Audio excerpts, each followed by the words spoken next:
But deep in the jungles of Sumatra, hidden away from the modern world, lies a ghost town with a golden past. This is the story of Lebong Tandai, a place once known as the Batavia of the interior, a forgotten chapter of ambition, engineering, and human struggle. Our journey begins in the late 19th century when whispers of gold in the remote Bukit Barisan mountains reached the ears of the Dutch colonial authorities. What they found was not just a rumor, but a massive deposit that would change this landscape forever. In 1897, the Dutch mining company Minbu Machapij Simo launched one of the most ambitious industrial projects in the archipelago. They weren't just digging for gold. They were building a new world in the middle of nowhere. Lebong Tandai was born. To extract the precious metal, they brought in modern machinery, built processing plants, and established a complete, self-contained town. But there was one colossal problem: how to transport tons of equipment in and tons of gold out of this incredibly remote and rugged terrain. The answer was an engineering marvel. They constructed a narrow-gauge railway, a lorry that snaked its way through dense forests, over steep ravines, and across rushing rivers. This wasn't just a simple track. It was a lifeline connecting Lebong Tandai to the outside world.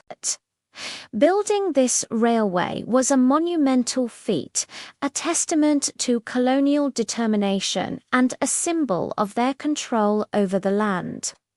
With this infrastructure in place, Lebong Tandai transformed from a simple mining camp into a bustling, modern town, complete with European-style buildings, offices, and homes for the Dutch administrators. It was a slice of Europe transplanted into the heart of the Sumatran jungle. As the gold flowed, so did people. Local residents from surrounding villages and migrants from as far as Java and China flocked to Lebong Tandai, drawn by the promise of work.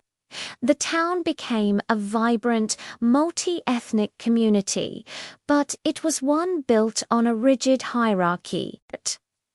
At the top were the Dutch engineers and managers who lived in comfortable villas and oversaw the entire operation.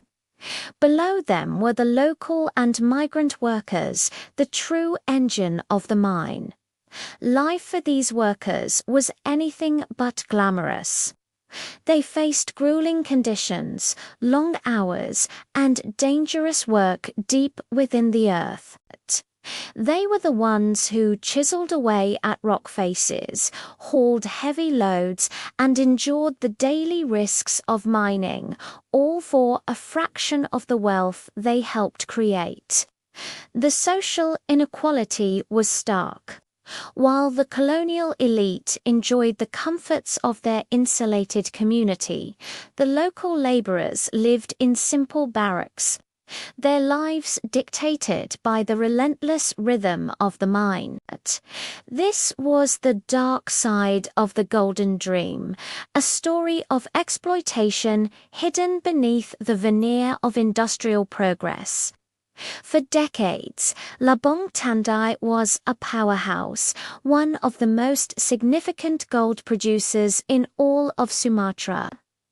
The town thrived, its economy entirely dependent on the precious metal being pulled from the mountains. But empires rise and fall, and fortunes change. The winds of global change began to blow. The Great Depression, followed by the Second World War and the Japanese occupation, severely disrupted operations. The once unstoppable flow of gold slowed to a trickle. After Indonesia declared its independence in 1945, the era of Dutch control came to an end.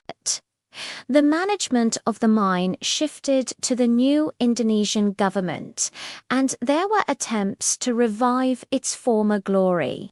But the golden age was over. The most accessible veins of gold had been exhausted. The machinery was aging, and maintaining such a remote operation was no longer economically viable. Slowly but surely, the town began to empty out. The once bustling streets grew quiet. The roar of the machinery fell silent, and nature began to reclaim what was hers. Today, visiting Lebong Tandai is like stepping into a time capsule. The ghosts of its past are everywhere. You can still see the remnants of the colonial-era buildings, their elegant architecture now crumbling and draped in vines. The abandoned rail tracks, which once carried immense wealth, now lead to nowhere, disappearing into the undergrowth. Old mining shafts and rusted pieces of machinery are scattered throughout the forest, silent monuments to a bygone era. The town is no longer a center of industry, but a quiet, historical site home to a small community, many of whom are descendants of the original miners. The story of Lebong Tandai is more than just a tale of a gold rush. It's a story about the immense power of technology to reshape the world and the human cost that often comes with it. It's a story of colonial ambition, of the clash between cultures, and of the resilience of people who built their lives around a single precious resource. It teaches us that some of history's most compelling chapters are not written in the grand capitals of the world, but in remote, forgotten corners like this. Hidden away in the Sumatran interior, Lebong Tandai stands as a powerful reminder that beneath the surface of progress, there are always deeper, more complex human stories waiting to be discovered and retold. Its silence speaks volumes, echoing the dreams and struggles of all who came here in search of gold. Thanks for joining us on this journey to a forgotten world.